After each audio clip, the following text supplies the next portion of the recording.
ఆలోచించండి. సింగరేణి కాళేశ్వరం రాష్ట్ర కేంద్ర ప్రభుత్వాలకు అన్నది 78,000 బుక్ అవుతుంది. 4,000 కోట్ల రూపాయల లాభం వస్తుంది. 37,000 కోట్ల రూపాయల టర్న్ ఓవర్ ఉన్న కంపెనీ.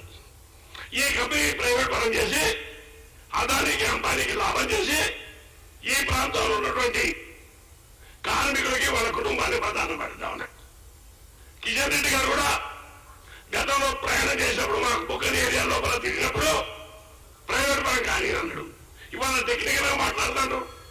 సింగరేణి ప్రైవేట్ పరం చేయమంటాడు. సింగరేణి ప్రాంతంలో ఉన్న బుక్కలని ప్రైవేట్ ఇచ్చి సింగరేణి బుక్కలని ప్రైవేట్ పరం చేయడం తెలియాలి.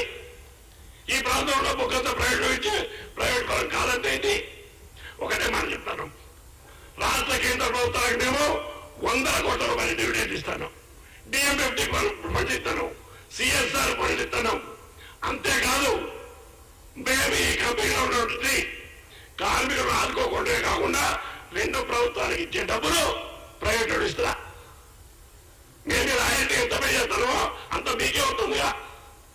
కేంద్రానికి రాష్ట్రానికి వచ్చాక ప్రైవేట్ ఎక్స్ట్రా చేసేది అది ఎందుకు ఆలోచించింది మీకు? ప్రాఫిట్ రాకపోతే నష్టం వస్తే గవర్నమెంట్ కంపెనీ ముందుందంటే మీరు అన్న దాంట్లో వాస్తవం ఉంది. 22 సంవత్సరాల నుంచి కంటిన్యూగా మా కంపెనీ లాభాలు వస్తున్నాయి. అయినా మీరు 12 ఏళ్ల నుంచి దాన్ని ప్రైవేటు ప్రైవేటు ప్రైవేట్ అని మాట్లాడతారు. ఎందుకు మాట్లాడతారు అంటే ప్రైవేట్ వాళ్ళకి మీకు బెనిఫిట్ ఉంటుందే. పబ్లిక్ సెక్టర్ లో ఉంటే చట్టాలు గౌరవిస్తారు, కార్మికుల రక్షణ ఉంటుంది, మైండ్ యాక్ట్ కాపాడతారు, సేఫ్టీ ఉంటుంది, అన్ని విధాల కార్మిక జీతాలు ఉంటాయి. ప్రైవేట్ వాళ్ళకి మైండ్ యాక్ట్ ఫాలో గారు ఒకవేళ చనిపోతే కాంపెన్సేషన్ ఇయ్యారు.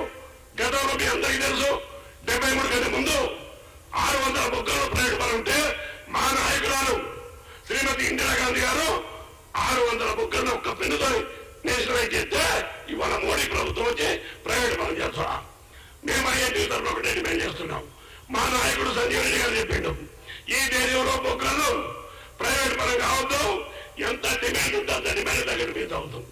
బొగ్గలు మనకి ఇచ్చినప్పుడేమో కేంద్ర ప్రభుత్వం కిరికిలు పెట్టుద్ది, అదే ప్రైవేట్ వాడికి ఇచ్చినప్పుడు తమ శాంక్షన్ వస్తుంది, వాళ్ళు తగ్గుతారు అంటారు. వాళ్ళని 40 నెలల్లో బొగ్గు తవ్వాలని రూల్ ఉన్నది. ఏ ప్రైవేట్ బొగ్గని 40 నెలలు తవ్వలేదు. 20% రికవర్ చేయాలా? రికవర్ చేయరు. అదే గవర్నమెంట్ కంపెనీలు పడతారు.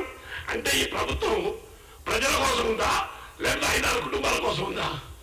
కాబట్టి మేము ఒకటే చెప్తాను, ఇవాళ కేంద్ర ప్రభుత్వం బొగ్గలను ప్రైవేట్ పని చేయకుండా సింగరేణి కాలేజీలో ఉన్నటువంటి టెక్నాలజీ ఉంది, ఎక్విప్మెంట్ ఉంది, మంచి అధికారులు ఉన్నారు, బ్రహ్మాండమైన కార్మికులు ఉన్నారు. ఈ కంపెనీకి ఉన్న ప్రైవేట్ కంపెనీకి ఇస్తారు. అరవిందో కంపెనీకి ఇస్తే ఇప్పటికి 3 సంవత్సరాలు తట్టెను మట్టి తీయలే. ఎందుకంటే అది కేసీఆర్కి సంబంధించింది, అందుకోగా వాళ్ళ కంపెనీకి ఇచ్చారు. కాబట్టి ఒక్క బుక్కని కూడా ప్రైవేట్ ఇవ్వకుండా సింగరేణి కాలేజీకి అయినా మీ ఎంఎంటీఆర్ యాక్ట్ లో 17A క్లాస్ ప్రకారంగా ప్రభుత్వ రంగ సంస్థలకి అలాట్ చేయొచ్చు, ఎలకేట్ చేయొచ్చు. ఆ ప్రొవిజన్ ప్రకారంగా ఖచ్చితంగా సింగరేణికి అలాట్ చేయాలని కేంద్ర ప్రభుత్వం డిమాండ్ చేస్తున్నాం.